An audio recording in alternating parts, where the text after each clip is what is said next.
Kegiatan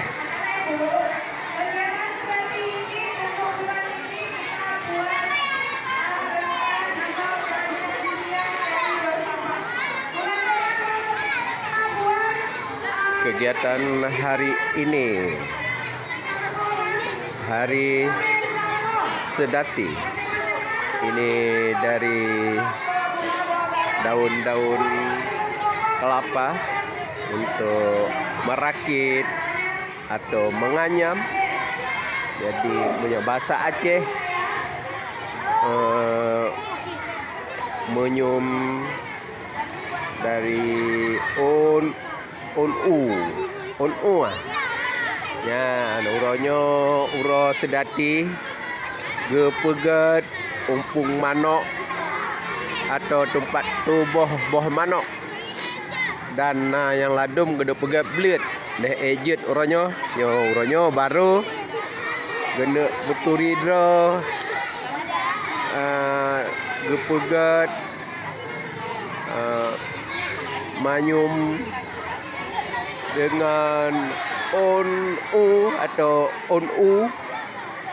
daun kelapa untuk gepegat tempat tuh boh manok atau tempat kumarom boh manok ngajik ke anak manok nyo kuhronyo gepeturi lam untuk guyup pegat dari atau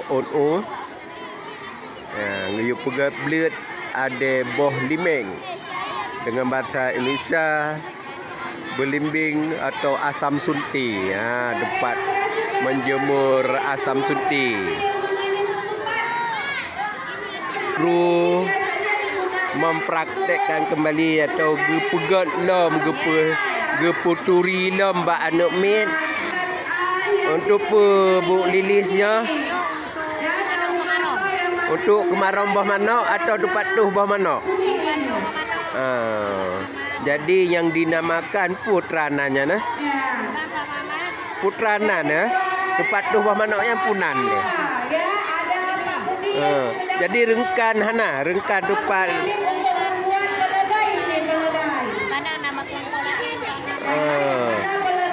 rengkan je tempat lapik nyanbu atau tempat lapik kuah.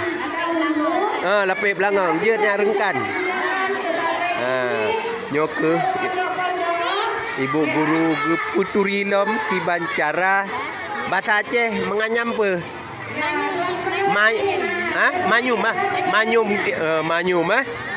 Manyum ya. Kino kagarap gadah bahasa Aceh. Kadang krek-krek urun totua. Tiban Bu Lilis? Tinggal aja bahasa tro itu ya. Jadi nyoke ibu madum guru geputuri bet dua bahasa dro dan bet dua dengan budaya dro. Pak bro budaya dro paling enggak budaya dro kayaknya lah. Ya betul ya.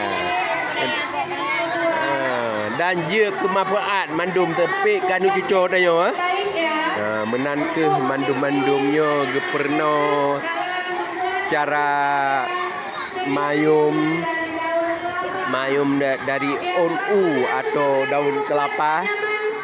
Guru ikut partisipasi atau memberi motivasi kepada peserta didik dalam menganyam pada Hari Sedati untuk memperkenalkan kembali cara-cara menganyam dari pohon kelapa untuk menjadi pemanfaatan. Halo, buat apa ini?